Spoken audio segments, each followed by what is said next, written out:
तो उदाहरण नंबर 11 पर हम आ गए हैं। और उदाहरण नंबर 11 कह क्या रहा है, एपी दिया हुआ है और एपी है 8 3 माइनस 2 डॉट डॉट डॉट के प्रथम 22 पदों का योग ज्ञात करना है। ठीक, तो ये दिया हुआ है एक एपी, इसके 22 पदों का हमें क्या ज्ञात करना है, योग। ठीक, तो आइए इसको हम क्या कर लेते हैं, हल कर लेते हैं। तो एपी हमें क्या दिया है, 8 3 माइनस 2 डॉट डॉट डॉट, तो इसके 22 पदों का योग ज्ञात करना है ना। तो यहाँ से देखिए ए का वैल्यू निकाल लेंगे, ए का वैल्यू 8, डी का मान क्या होगा 3 माइनस 8, यानी कि डी का वैल्यू कितना हो जाएगा 5, और पदों की संख्या कितना दिया है 22, यानी कि n बराबर 22 है। तो फार्मूला क्या होता है, एस एन बराबर n बटे 2 ब्रैकेट में 2a प्लस n माइनस 1 गुणे डी।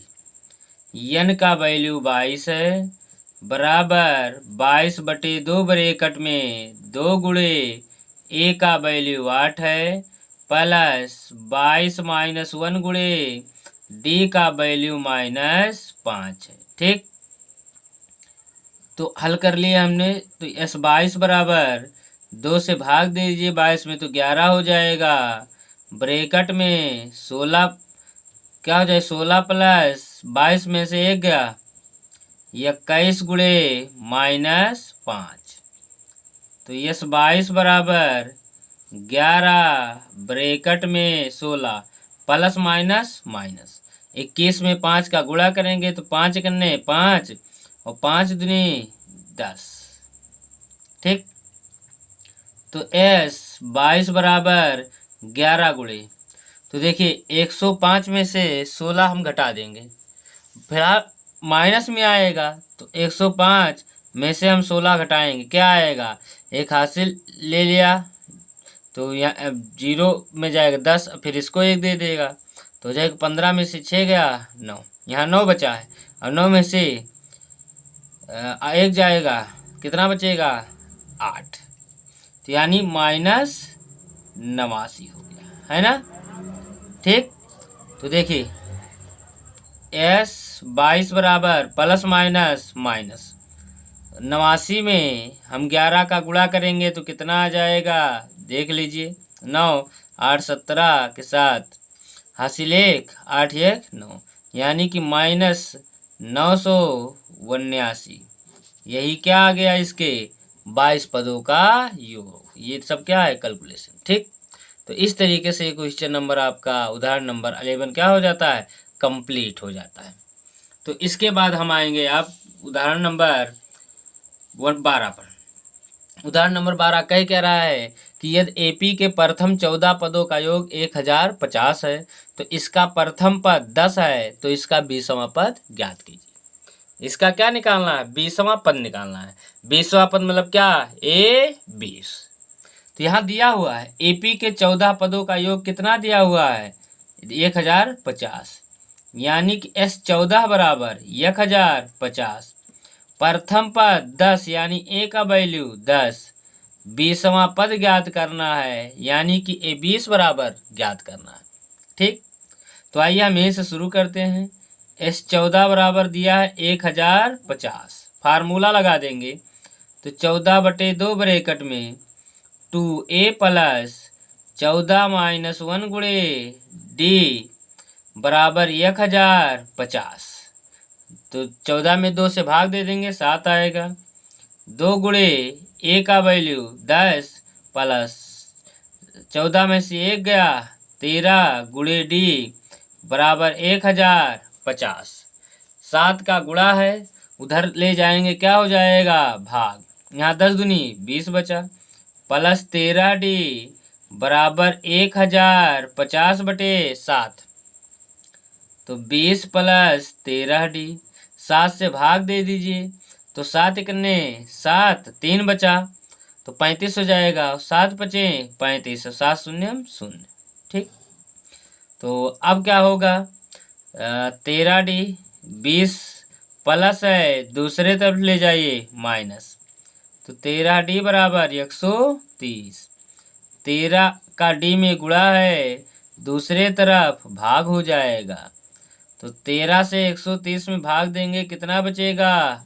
10 आएगा। तो डी का वैल्यू निकल गया और ए का वैल्यू ऑलरेडी पता है, तो हमें 20वां पद ज्ञात करना है। तो ए 20 बराबर ए प्लस 20 माइनस 1 गुणे डी। तो ये 20 बराबर ए का वैल्यू 10 है प्लस 20 में से 1 गवा 19 गुणे डी का वैल्यू 10। तो ये 20 बराबर 10 प्लस 19 दाएम 190। तो 190 में 10 जोड़ेंगे, कितना आ जाएगा? 200। तो यही इस एपी का क्या हो गया? 20वां पद। अब यही क्या हो गया? आपका आंसर हो गया। ठीक, तो इस तरीके से उदाहरण नंबर आपका 12 भी क्या हो जाए? कंप्लीट होता है। तो आइए इसी क्रम में हम आपसे बात करेंगे उदाहरण नंबर 13 पर। तो उदाहरण नंबर 13 क्या कह रहा है कि इस एपी दिया है 24, 21, 18 के कितने पद ले जाएं ताकि उनका योगफल 78 हो जाए। तो यहाँ पदों की संख्या पूछा है, एन का मान। तो हम मान लेंगे कि एपी का एन पद लिया जाए ताकि योगफल क्या हो जाए? 78 हो जाए, है ना। तो यानी एन का वैल्यू क्या यहाँ पर बताना है। तो देखिए हल कर लेते हैं। जो दिया गया एपी है उस एपी से हम ए और डी ज्ञात कर लेते हैं पहले, है ना। तो इस एपी से ए का वैल्यू क्या निकल कर आएगा? 24। डी का मान 21 में से 24 घटाएंगे तो क्या मिलेगा? -3। अब पूछ रहा है कितने पद लिए जाएं ताकि योगफल 78 हो जाए। तो यहाँ हम लिखेंगे कि माना एपी के n पद लिए जाएं ताकि योग 78 हो जाए। ठीक, यानी हम मान लें कि एपी के कितना पद? n पद लिया जाए जिससे योग क्या हो जाए? 78 हो जाए। तो यानी n पद लोगे तो योग 78 होगा, यानी n पद लोगे तो योग 78 होगा। यानी क्या? एसियन बराबर क्या हो गया यहाँ? 78। तो एसियन का फार्मूला n बटे 2 ब्रैकेट में 2a प्लस n माइनस 1 गुणे डी बराबर 78। तो यहाँ पर देखिए क्या हो जाएगा? 2 का भाग है तो इधर क्या हो जाएगा? गुणा हो जाएगा। तो गुणा कर दिया जाए, अभी कर लेते हैं। तो n बटे 2 ब्रैकेट में 2 गुणे ए का वैल्यू 24 है प्लस n माइनस 1 और डी का वैल्यू -3 बराबर 78। तो n बटे 2 ब्रैकेट में 24 दूनी 48 प्लस माइनस 3 का n में करेंगे तो -3n, -3 का -1 में तो +3 बराबर 78। 2 का भाग है, दूसरे तरफ क्या हो जाएगा? गुणा। 48 3 51 -3n बराबर 78 गुणे 2 हो जाएगा, क्योंकि जब 2 का यहाँ भाग है दूसरे तरफ क्या हो जाएगा? गुणा। अब n का गुणा कर देंगे तो 51n माइनस 3n स्क्वायर बराबर, भाई n का 51 में करेंगे 51n और n का 3n में करेंगे 3n स्क्वायर और 78 में करिए तो 2 और 16 के 6 हासिल 1, 2 सते 14 1 15। तो इस तरीके से यह द्विघात समीकरण हमें मिल रहा है कि नहीं मिल रहा है।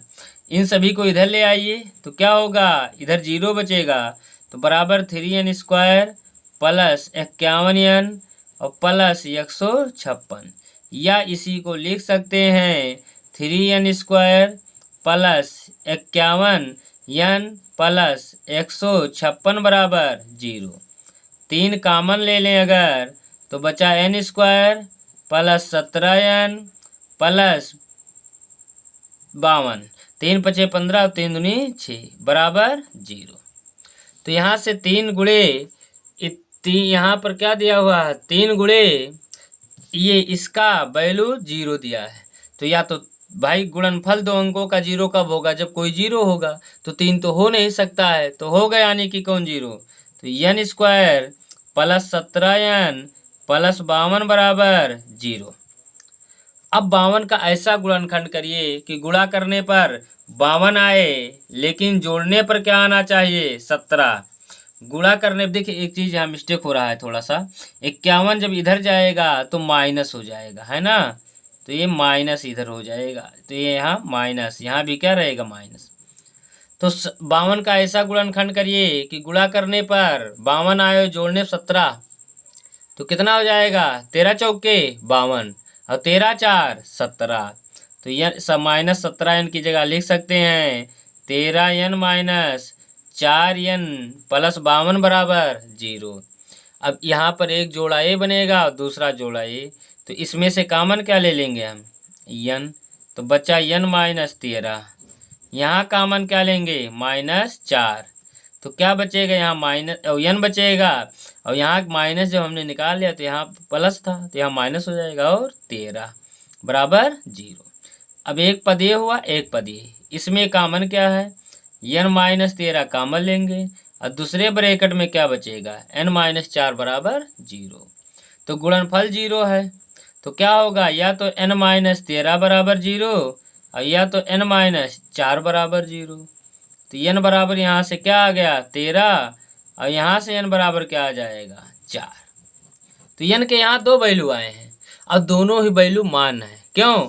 उसका कारण है क्योंकि यहाँ सर्वांतर क्या है? ऋणात्मक है, और ऋणात्मक होने की वजह से यहाँ पर दोनों वैल्यू ही लिए जाएंगे। क्योंकि क्या होगा भाई? कुछ रिजल्ट प्लस आएंगे, कुछ रिजल्ट माइनस आएंगे, तो उस दौरान क्या हो जाएगा भाई? प्लस माइनस कैंसिल होकर तब भी वही योगफल आ सकता है। तो इसलिए दोनों के दोनों मान हो सकते हैं। ये क्या हो गया हमारा आंसर? ठीक। तो इस तरीके से उदाहरण नंबर 13 भी कंप्लीट होता है।